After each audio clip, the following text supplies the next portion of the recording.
义务役开始做一当兵哦，头一批阿平哥伫顶个月25号新兵训练。总统蔡英文今仔早起嘛去新店犁头山野区来关心了解训练项目，嘛看阿平哥牵手榴弹的训练。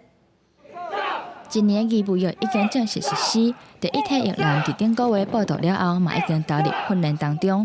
今仔早起，总统蔡英文来到新店犁头山野区，关心役男进行近距离战斗、各弹巴拉弹的训练状况。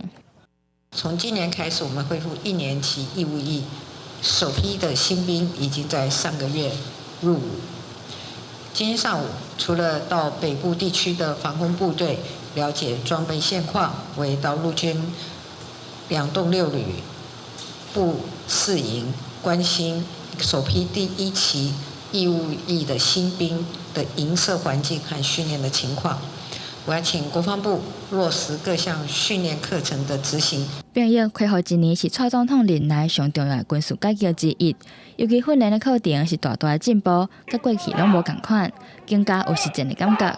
这摆嘛是头一届公开1年的义务役新训的过程，增加近距离的战斗。新兵伫咧教官的指导之下，快速出群，掌握美角，各有2个人对练，国军落实实战化的训练。 另外，新训局加入弹巴拉弹做监测评分的项目，因为有危险性，所以一开始就必须要甲基础拍好。蔡总统亲身视察指导、听报告，对兵役改革内容是真满意，嘛真懊恼。总统嘛发加菜金，甲大家鼓励。因若讲到关心新兵，阁有宿舍的环境，总统要求国防部要随时看情形检讨，强调守护国家是需要每一个人的力量。嘛感谢国军守护台湾，互国人会当过好年。